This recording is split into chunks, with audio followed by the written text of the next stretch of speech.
es ese temor de la cárcel y sobre todo la cárcel en Colombia, bajo condiciones de hacinamiento, de cacicazgos, de corrupción interna.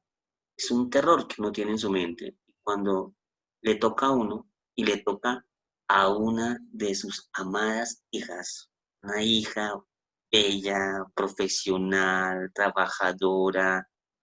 Pues yo hubiese querido realmente que el Estado me hubiera dado la oportunidad de que no encerraran a mi hija, sino que me encerraran a mí en lugar de mi hija.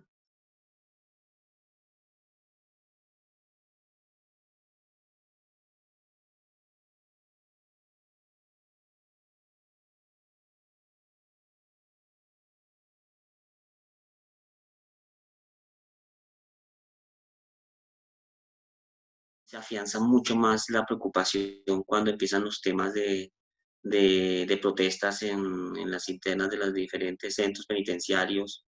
También me pasó, hubo protestas legítimas, porque son protestas que tienen que ver con el hacinamiento, con que no existen las condiciones mínimas de salubridad en las cárceles. Totalmente gravísimo, lleno de dolor y no se le ha dado la suficiente importancia a nivel nacional la muerte de 23 personas internas de la cárcel La Modelo. Entonces todo eso uno lo lleva, nos llena de pánico realmente a las familias, porque son temas a los cuales están expuestas todas las personas internas y pues nuestra hija en particular. Sobre todo empezó a ser mucho más doloroso y para nosotros preocupante cuando la trasladaron en forma arbitraria del Buen Pastor, donde estaban allí en el Pastor en el patio 6. Por lo menos había unas condiciones de seguridad, de no hacinamiento, de comunicación permanente. Entonces el tema se afianzó cuando una madrugada de un domingo, parece que a las 3 de la mañana, hace ya más de 3 semanas, ya casi un mes, el INPEC tomó la decisión arbitrariamente de trasladarla a ella y a otras más, a dos compañeras de ella y otras más, a la cárcel La Picaleña. Ese traslado se hizo en condiciones clandestinas, condiciones totalmente sin tener en cuenta ningún tipo de protocolo de seguridad. Las trasladaron en las madrugadas sin avisar absolutamente a nadie, ni a familiares.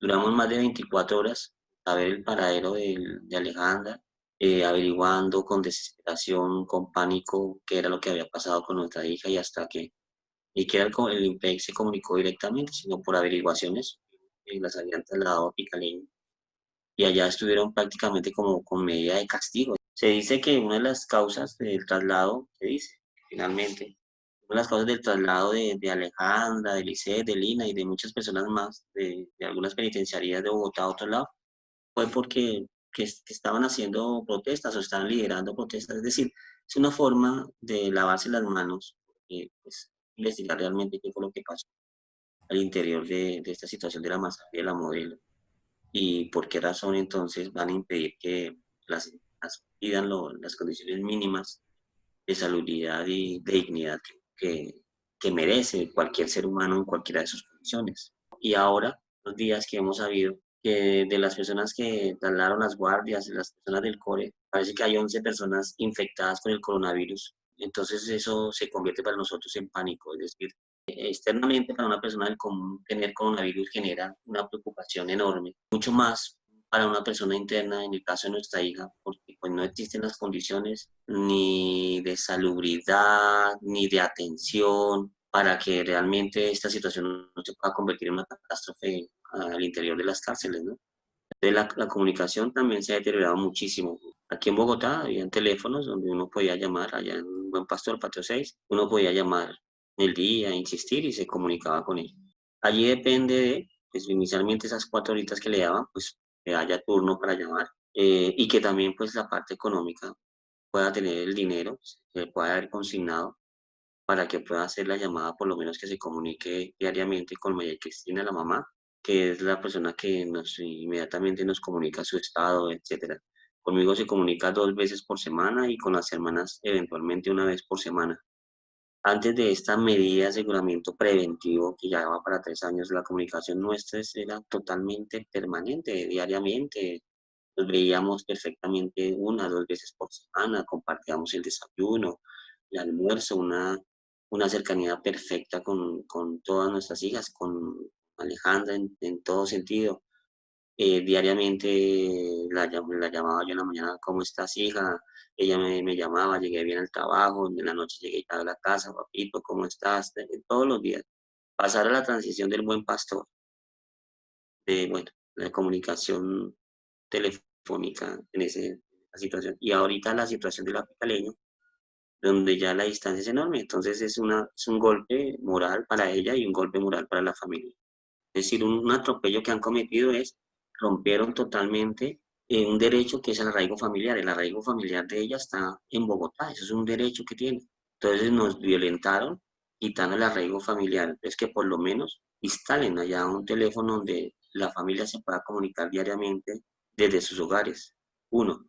Y dos, que realmente exigimos mientras termina el aislamiento preventivo obligatorio, que se establezcan unas visitas virtuales. Existen los medios para que ellas se puedan comunicar a través de nosotros virtualmente. Entonces exigimos esos dos aspectos muy, muy puntuales en el tema de la comunicación. Que les tomen muestras para saber si están contagiadas o no están contagiadas. Y a partir del resultado positivo o negativo se tomen las medidas precisamente o para el tratamiento adecuado que están positivas, o para el aislamiento preventivo, todas las medidas adecuadas de salubridad para evitar precisamente el contagio. Es decir, nosotros denunciamos en este momento, ante cualquier tipo de medio, que si a una de nuestras hijas, en este caso particular a nuestra Alejandra o a cualquiera de sus compañeras, les llega a suceder una situación insalvable, que Dios nos ampare, por tema del coronavirus, es decir, responsabilizamos totalmente al Estado y al INPEC por lo que les pueda pasar, por lo que le pueda pasar a nuestra hija, los responsabilizamos totalmente. Es un tema de humanidad que deriva en un tema humanitario, es un tema de justicia, es un tema de derechos humanos, es un tema de evitar atropellos contra las internas y los internos de nuestras cárceles colombianas, sea lo que fuese, que estén allá en medida de aseguramiento preventivo, que estén allá ya sentenciados o sentenciadas, que sus sentencias sean justas o injustas, son seres humanos. El hecho de estar en las cárceles no implica perder los derechos fundamentales. En las cárceles también se deben respetar los derechos fundamentales, los derechos a una vida digna que debe tener cualquier persona en cualquier tipo de condición.